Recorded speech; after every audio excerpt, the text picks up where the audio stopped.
Ya, selamat siang semua. Perkenalkan, saya Singgi. Saya dari Temanggung, Jawa Tengah. Jadi tidak terlalu jauh dari sini ya. Kami berangkat tadi pagi.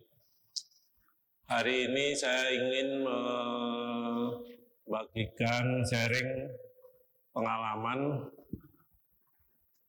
tinggal berkarya di desa. Saya tinggal di Desa Kandangan kembali setelah saya lulus kuliah tahun 92, saya kembali ke kampung saya tahun 95. Di kesempatan ini saya akan share pengalaman saya 3 proyek. Ketika saya memutuskan untuk kembali ke desa, sebenarnya salah satu yang kemudian saya hadapi adalah keterbatasan. Kemudian juga lokalitas, tapi saya melihat dari semua pengalaman yang saya alami, keterbatasan dan lokalitas itu justru kemudian melahirkan originalitas.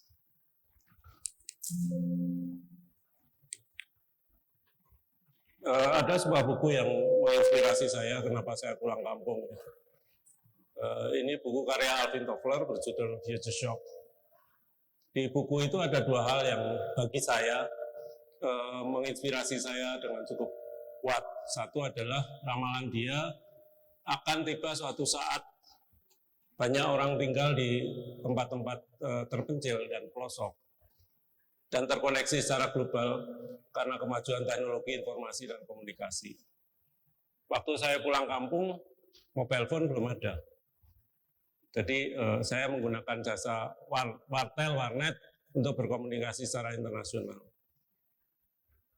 Ramalan itu menarik bagi saya karena saya memang tidak suka tinggal di kota. Saya membayangkan sebuah tempat yang tenang, dekat dengan alam, tapi bisa terkoneksi secara global. Dan ternyata sekian tahun kemudian kita ada di masa depan. Sekarang ini kita ada di masa depan yang diramalkan oleh Toffler. Kemudian yang kedua yang terpenting adalah di buku itu bercerita tentang fenomena disorientasi. Fenomena disorientasi inilah yang kemudian memandu saya untuk tidak hanya berkarya. Background saya desainer produk.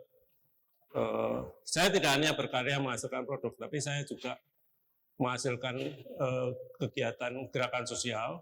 Kemudian juga beberapa pemikiran ya dari yang saya bisa panen dari kegiatan tersebut.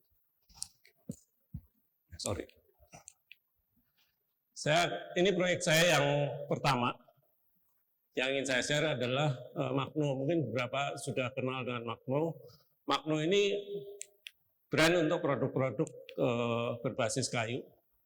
Produk yang sangat dikenal adalah wooden radio. Ya.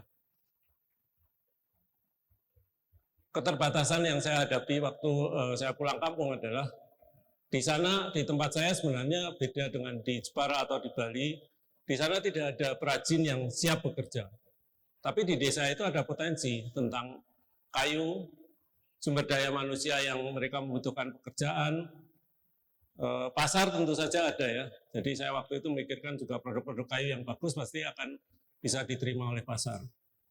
Kemudian kebetulan pada saat saya tugas akhir, saya berkenalan dengan orang yang mendalami di bidang kerajinan, dan kemudian dari beliau saya belajar tentang sebuah sistem bagaimana membuat produk yang berkualitas baik dan bisa memasuki pasar ekspor dengan basis kerajinan tangan.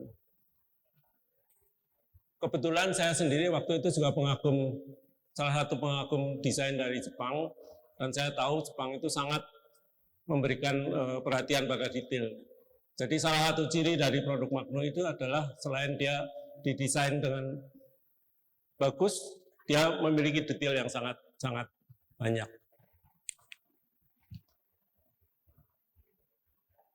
Dengan modal perajin yang tidak punya keterampilan sama sekali, yang kemudian saya latih dengan metode khusus, pada akhirnya produk Magno ini bisa menghasilkan produk yang berkualitas, diterima di pasar internasional, mendapat publikasi yang sangat luas, dan mendapat 7 penghargaan desain internasional prestisius.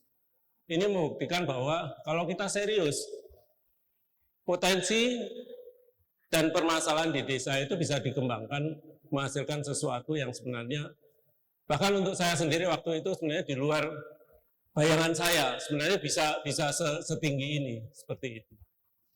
Kemudian yang menarik adalah bahwa ketika saya berkarya, saya tidak hanya selesai membuat sebuah produk, kemudian memasarkan, kemudian biasanya mendesain kembali. Saya mencoba mencari, istilah saya itu memanen pengetahuan dari apa yang saya lakukan. Ini saya cuplik beberapa hal yang mungkin penting untuk saya bagikan di sini. Dari kayu, material utama yang saya gunakan untuk Magno itu ada 3 hal yang saya bisa dapat. Kayu itu mengajarkan kita tentang hidup dan kehidupan, karena kayu itu menjadi material karena proses tumbuh. Kemudian yang kedua, kayu melambangkan tentang keseimbangan. Kayu adalah material yang seimbang. Ini saya nggak pernah menjelaskan karena kita sebenarnya punya sense untuk bisa merasakan tentang sifat seimbang dari kayu tersebut. Kemudian yang ketiga adalah limit atau batas. Kayu bisa hancur kembali ke alam, dan itu menjadi salah satu karakter yang menurut saya sangat penting.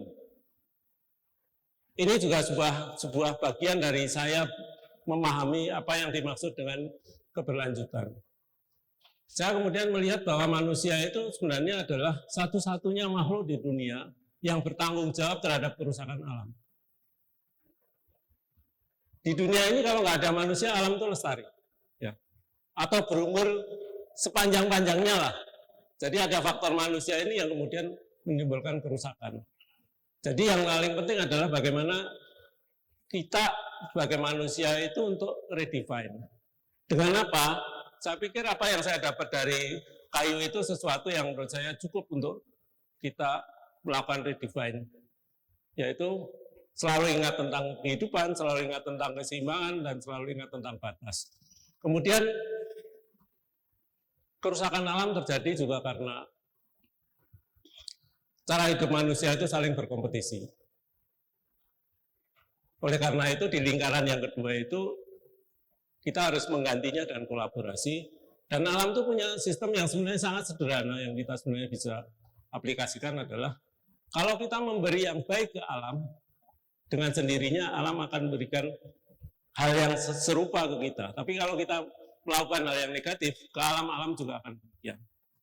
Jadi ini sesuatu yang saya dapatkan dari proses berinteraksi atau berkarya dengan semua permasalahan di desa yang saya hadapi, dan ternyata tidak hanya bisa menghasilkan sebuah produk yang bagus, tapi juga bisa menghasilkan pengetahuan yang kita bisa terapkan di kehidupan yang lebih luas. Kemudian yang berikutnya adalah proyek sepeda G. Ini kebetulan tadi staf saya mau bersepeda dari Solo ke Temanggung. Kita lihat aja kuat nggak. Jadi saya bawa sepeda sini. Ini sepeda bambu yang kami buat. Proyek ini sebenarnya proyek yang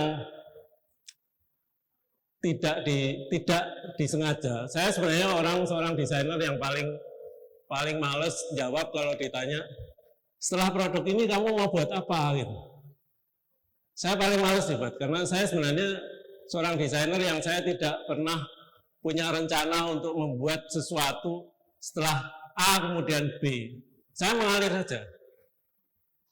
Ini triggernya sebenarnya karena saya kolesterol tinggi aja. Kemudian saya mencari alternatif apa yang bisa menurunkan kolesterol saya. Akhirnya saya memilih bersepeda. Dan itu agak aneh karena saya sebenarnya sebelumnya nggak suka olahraga. Yang membuat saya jatuh cinta dengan sepeda adalah karena saya bersepeda itu selalu membawa kamera.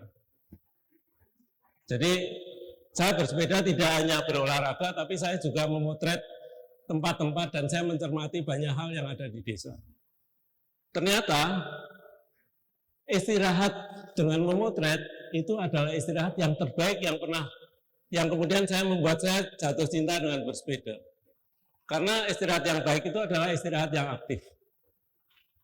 Kalau Anda bersepeda dan kemudian berhenti di warung, kemudian makan banyak, pasti Anda berat untuk memulai kembali. Jadi akhirnya kemudian saya jatuh cinta dengan sepeda, dan yang menarik dari sepeda ini adalah dia hanya 2 roda dengan tenaga manusia, menyehatkan kita, tidak memunculkan polusi, dan bisa membawa kita bergerak sedikit lebih cepat dan menjelajah lebih jauh. Sepeda itu nggak ada mesin, yang pada satu sisi dia sebenarnya adalah kekurangan, tapi pada sisi lain tidak ada mesin itu juga adalah sebuah keistimewaan.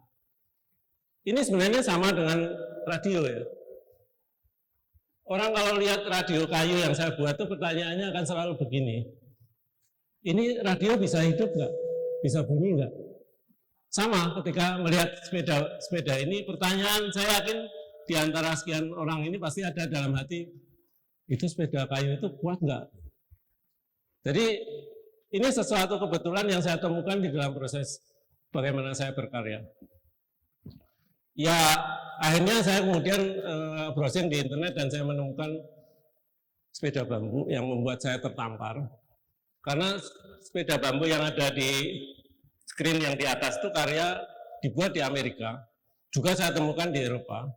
Negara-negara yang sebenarnya sangat sulit mendapatkan bambu. Dan sepeda itu dibuat dengan kerajinan. Sesuatu dunia yang sehari-hari saya lakukan. Dan bambu itu ada di mana-mana. Bahkan di sekitar workshop saya, di sekitar rumah saya, bambu itu ada tumbuh. Dan material yang paling gampang ditemukan di desa itu sebenarnya bukan kayu, tapi bambu. Background saya desainer produk, kemudian dunia sehari-hari dengan kerajinan, dan bambu ada di mana-mana. Ini sebuah tamparan yang luar biasa dari karya sepeda yang dibuat di Amerika itu. Dan akhirnya kemudian saya memutuskan untuk mengembangkan sendiri. Ini dimulai tahun 2013. Ya kembali lagi. Jadi bayangkan saya tinggal di sebuah desa dan saya punya keinginan membuat sepeda dengan teknologi yang saya belum banyak kuasai. Bambu itu ada di mana-mana, tapi bambu yang siap saya pakai untuk membuat sepeda, mencari yang bisa memproses nggak ada. Saya harus belajar sendiri. Kemudian sepeda sendiri, saya harus belajar dari nol. Tapi pengetahuan itu sebenarnya ada di mana-mana kalau kita mau, kalau kita seriusi. Dan sangat banyak prototipe yang saya kembangkan dan saya coba sendiri. Dan akhirnya sekali lagi bahwa keterbatasan dan lokalitas itu kemudian melahirkan originalitas. Saya akhirnya memilih bambu petung, bambu yang jarang atau nggak pernah digunakan untuk membuat sepeda. Karena apa? Imajinasi orang membuat sepeda bambu itu adalah bambu yang kecil. Karena mereka menganalogikan bambu kecil itu seperti pipa. Mereka jarang sekali berpikir tentang bambu yang besar. Oh ini nggak bisa buat sepeda. Tapi itu ternyata adalah bambu yang paling kuat. Dan saya menemukan inspirasi konstruksi bilah tangkup, di mana orang-orang desa kalau membuat konstruksi usuk itu mereka selalu dirangkap. Dan akhirnya sepeda gini menjadi sepeda bambu pertama di dunia dengan menggunakan material bambu betung dengan konstruksi bilah tangkup. Kemudian teknologi lain yang saya gunakan adalah untuk sambungan. Sambungan itu saya menggunakan sambungan metal. Yang di tempat saya sebenarnya nggak ada teknologi itu. Yang ada ya teknologi bengkel-bengkel di kampung. Sebenarnya prinsipnya teknologi itu nggak harus canggih ya, tapi kita harus serius memanfaatkan itu, kemudian membuat standarisasi sehingga teknologi itu kemudian mencapai kualitas yang dipersyaratkan. Salah satu kualitas yang disyaratkan ya tentu sambungannya harus benar, sudutnya harus benar, ukurannya harus standar. Ya. Dan itu bisa dari pengetahuan saya belajar desain produk, saya bisa dapat. Ini desain dari sepeda bambu. Kemudian ketika Anda mengembangkan sesuatu, Anda pasti menghadapi banyak masalah. Salah satunya adalah testing. Ketika awal saya belum bisa mengetes ke laboratorium, ya saya tes sendiri. Ya patah sendiri, jatuh sendiri, seperti itu. Kemudian ketika dia udah mulai kelihatan bagus, ada beberapa teman yang kemudian dengan sukarela dan tertarik mengajukan diri untuk ngetes. Tes jarak jauh pertama itu tahun 2017 dari Jakarta ke Temanggung. 450 kilo. Apakah saya deg-degan? Oh, deg-degan sekali. Ya. Jadi saya pikir jangan-jangan nih nggak sampai, ternyata sampai Kandangan utuh. Kemudian tahun 2017 juga partner saya di Jepang mengetes di laboratorium di Jepang dan itu lolos. Jadi ketika kita bergerak di sebuah keterbatasan, asal kita serius, asal kita fokus, kita sebenarnya akan menemukan bukan hanya kemampuan untuk mengatasi masalah tersebut, tapi kita menemukan kemampuan-kemampuan baru.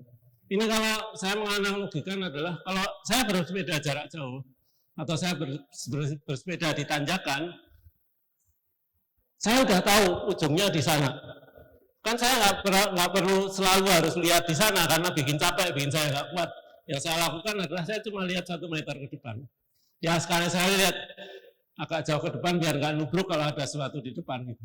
Tapi intinya ya seperti itu. Kita telateni, kita ukur kemampuan dan tenaga kita sehingga kita bisa bisa finish sesuai dengan tujuan kita.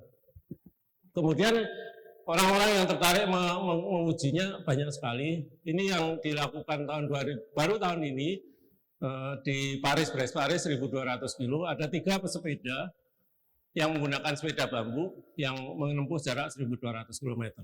Bayangkan saya cuma menyediakan frame sepeda ya. Jadi sepeda aja tidak utuh sebenarnya. Mereka mengurus sendiri semuanya dan mereka berangkat sendiri dan ya artinya kalau kita membuat produk yang bagus sebenarnya akan banyak orang yang akan membantu. Kemudian yang terakhir ini orangnya belum pulang, dia ikut Japan Odyssey dari ujung selatan Pulau Kyushu ke ujung utara Pulau Honshu, itu jaraknya 2.600 km selama 12 hari. Dan dia finish 12 hari. Dan sepeda utuh. Ya. Orangnya juga utuh. Ya. Jadi ini juga membuktikan bahwa kalau kita melakukan sesuatu yang serius, bisa menghasilkan karya yang bagus, akan banyak orang yang membantu. Dan jangan pernah khawatir bahwa kita akan melakukannya sendirian. Ya tentu aja kadang-kadang kita merasa nggak cukup orang membantu. Ya kita cari. Tapi tidak sesulit yang dibayangkan sebenarnya. Kemudian tahun 2018, 10 tahun setelah Magno itu mendapat Good Design Award, sepeda bambu Sepedagi mendapat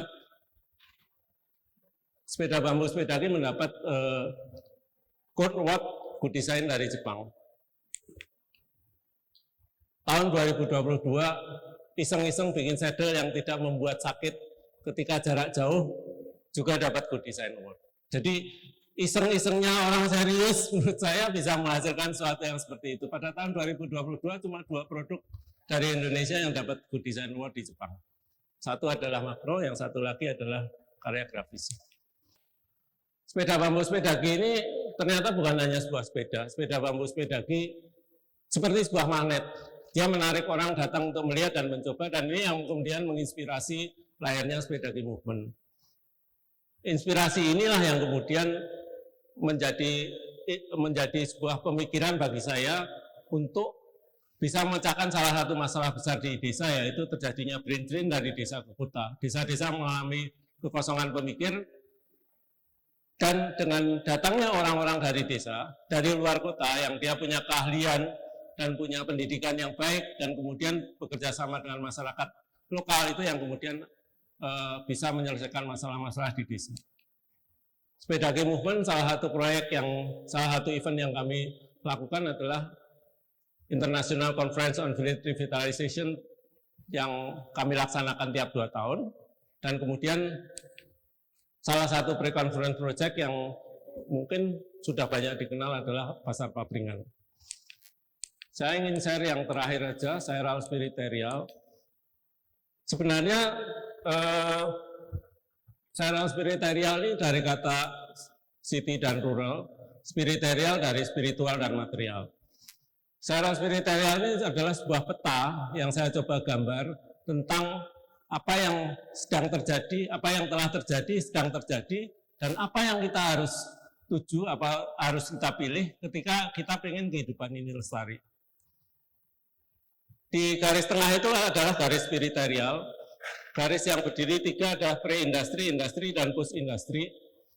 Industrialisasi itu sebenarnya lahir dari pergeseran spiritualitas ke ekstrim materialitas di paling bawah, dan itu kemudian memunculkan banyak masalah. Ini ada di negara-negara pionir industri. Sekarang posisi negara-negara yang sedang berkembang sebenarnya ada di mana? Negara-negara yang sedang berkembang dan belum maju, sebenarnya mereka ada di titik spiritualitas. Tapi industrialisasi itu demikian mengukuh, sehingga kemudian mereka banyak mengikuti arus industrialisasi. Saran dari konsep cara spiritual ini adalah bahwa yang dituju negara maju pun adalah keseimbangan, spiritualitas. Jadi kita sebenarnya tidak harus mengikuti alur menjadi negara industri dulu, kemudian baru menjadi menuju era spiritual. Saran saya adalah bagaimana kita langsung menuju spiritualitas. Sepeda bambu ini sebuah contoh bagaimana saya berpikir dengan konsep ini. Saya tahu kita punya bambu, saya tahu kita punya kita membutuhkan alat transportasi yang ramah lingkungan, kita bisa langsung di sini, dan ini dibuktikan dihargai dengan sangat tinggi di Jepang. Jadi artinya apa yang saya lakukan dengan proyek ini sebenarnya sudah diverifikasi oleh negara maju bahwa ini sesuatu yang sebenarnya sudah langsung menuju ke kesetaraan dengan mereka.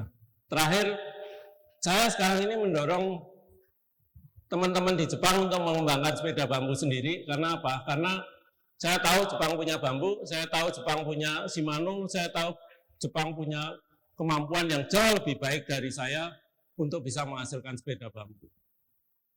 Jadi ini yang sebenarnya saya lakukan sekarang, karena saya sudah merasa setara dengan mereka, tanpa harus menjadi bangsa industri seperti mereka. Terima kasih.